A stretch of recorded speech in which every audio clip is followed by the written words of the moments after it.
So, I haven't told you a story in a while. Actually, yes I have.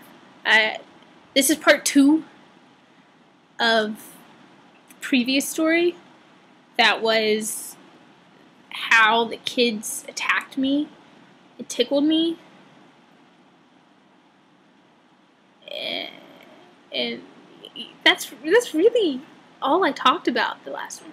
I got distracted quite a bit. You got to hear my computer talk. Yeah, I like that. And so now I'm going to tell you the story about trying to get home that night. So I teach in a school that is 20-25 minutes away from where I live. But you see, I don't have my license. I don't have a car. I can ride the motorcycle, but that would take a while. It's like 20 to 25 minutes just in a car. I don't even know how long it would be on a motorcycle. So I don't do that. I take the bus. I take the bus. So I went out to the front of the school and I stood by that road. A minute later, a bus drives by. But I didn't see it in time. Because there was a dump truck. And it was wanting to turn right. And it was in the left lane. Which is the lane that the bus needed to be in to pick me up. And because that dump truck was in the left lane, and the bus had to go around it, there also happened to be a truck going this way, the opposite direction, that hit like this massive thing of dust and sent this ginormous dust plume into the air. So not only is the dump truck blocking my view, but it's also being blocked by this huge dust thing coming towards it. And then as the bus is approaching me, the pedestrian wanting to get on the bus, it drives past, and I realize, crap, that was my bus. So I'm like, well, I guess I'll just wait another hour, because there goes my bus. So I'm waiting, and I keep checking to make sure that the bus isn't coming, another bus, because I already missed the other bus. Nope, it's not coming. So I pull out my iPod, and I'm like, heck, I got my iPod. I'll listen to some music. So I pulled it out, and I start listening to one of my favorite bands, which is Sent by Ravens. Just so you know, they're good. They're beyond good. They're great. You should listen to them if you don't know who they are.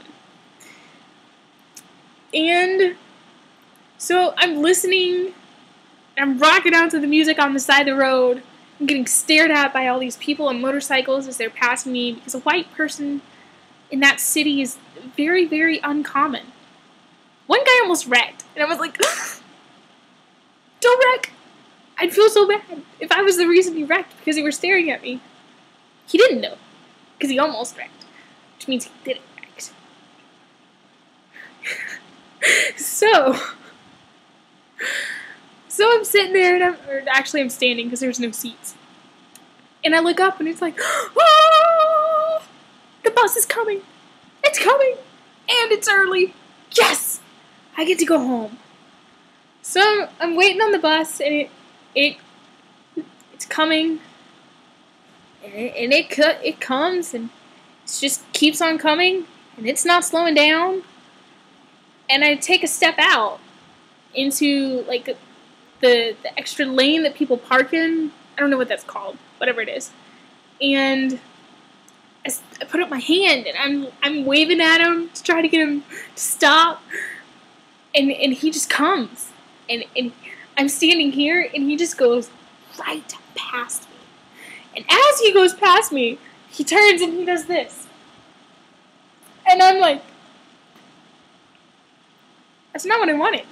I wasn't saying hi. I was saying, hi, okay, stop, I went on your bus. It wasn't just, hi. But he waved and just kept on going. And I'm like, there goes the other bus. So, like, well, guess I'll wait another hour. So I'm waiting. 20 minutes goes by. Another bus passes. But he doesn't stop either. And I'm like, am I wearing a sign that says, don't pick me up? I don't want to go home. It's totally fine to leave me by the side of the road. Because, you know, it's not 98 degrees or anything. And it's not like there's no clouds in the sky. It's not like I'm tired. Yeah, it's fine. Just continue going. It's alright. I'll get the next bus in an hour. It's all good. So, he goes. I'm just like, glad I charged my iPod. And then the director of the school comes up and he rolls down the window. He's like, you not get on bus yet? I said, no, they didn't stop. No, they didn't stop. I waved at one, and he drove past and he waved back. He waved at me like, ha, you ain't getting on my bus. I didn't actually tell him that. That's what went through my mind. I told him, no, they didn't stop. And he was like, oh, okay. So he called another teacher. And the teacher is like, yeah, I'll sit with her. So he rides his little motorcycle out to the bus stop. And he just sits on it. And I'm like, well, this is kind of awkward because he doesn't speak English. And I don't speak Thai very well. I understand some, but not enough for a very long conversation. Like very, very short, simple sentences. Sometimes what you say I might not understand. So I'm just like, well, this is kind of sad because I kind of want to talk to him since he is sitting here waiting on me. And then he pulls out his phone. I'm like, oh, okay. That's cool because I got my iPod. And then he proceeds to call someone. And he says some things, and half of it he said so fast. I was just like, I have no idea what you just said. So I'm going to go back to listening to my music. And then he turns and says, friend, phone, girl, talk. I said, okay. So I took the phone and I talk. And it's this woman who tells me that he wants to talk, but he doesn't speak English, so he can't talk. And I was like, oh, it's okay, because I want to talk to him, and I don't really speak Thai, so it's all good. And so then, after a very short conversation, we hung up the phone, and then like 5 minutes later, the bus comes. And he basically walks out in front of the bus to make sure that they stop and that they don't pass me again. Because at this point, I had been waiting on the bus for almost 2 hours, and I was like, I want to go home. Go home. Ah. So, the bus stops, and I get on the bus, and I tell the man who helped me, thank you, in Thai. Because I'm cool like that. And then I get on the bus, and I sit. And I show the little driver a piece of paper that tells him where I need to get off. And he's like, okay. And so I'm sitting there. And at this point, I had turned off my music because I didn't want to sit in the bus listening to music and being rude in case anyone actually happened to speak English and wanted to talk to me. So I turned it off, and I'm like, whatever. I have like a 20-minute drive home. Then I can get off the bus. I can go upstairs. And I can relax. Until it's time to get ready to teach again. And to plan my lessons, and then it won't be so relaxing. So, I'm sitting there. And I get this odd feeling like I'm being watched.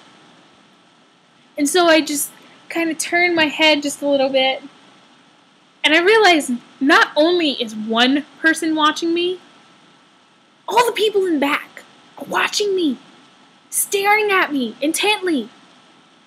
And so I'm just like, I don't know what to do. Like, do I have something on my face? Like, I was messing with chalk, so I very well could have something on my face. Do I have anything on my shirt? Like, you're just staring at me because I'm white? It's kind of weird. I don't like it. And so I'm just kind of like, well, this is awkward. Like, I don't know what to do. And then it gets even more awkward because the two people sitting directly in front of me, like, I'm right here and they're right here, turn around and stare at me. Like this.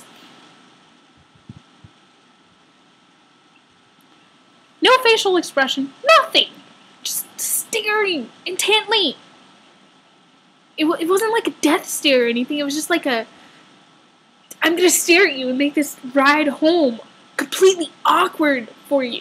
So needless to say, by the time we got to the point that I needed to get off, I was so ready to get off of the bus and stop getting stared at. But the bus driver almost didn't stop. Like, he passed my stop. I had it written in time in case I horribly messed it up trying to say it. And he still passed my stop. And so I'm like, dude, you're not stopping. I needed to get off there. And I'm like, I need off. You passed it. I need off. And so he's like, oh, okay. So he stops. And I'm like, oh, crap. Now everyone's totally staring at me. Like, if you weren't staring at me before, you are now. So needless to say, I pay my money and I'm off that bus. And I'm like, crap, now I'm going to walk back. So I'm walking back and I'm like, okay, I'm back. So it's a little more relaxing because I'm off the bus. I'm not getting stared at. And I walk upstairs to my room. And then as soon as I get to my door, I realize I locked my door. Crap! What did I do with my keys? I don't remember seeing them in my purse. I hope I didn't lose them. Because otherwise I can't get in my room. So I'm digging through my purse and it starts to rain. And I'm like, oh my gosh! Really? Really? And then I find my keys and then I go inside.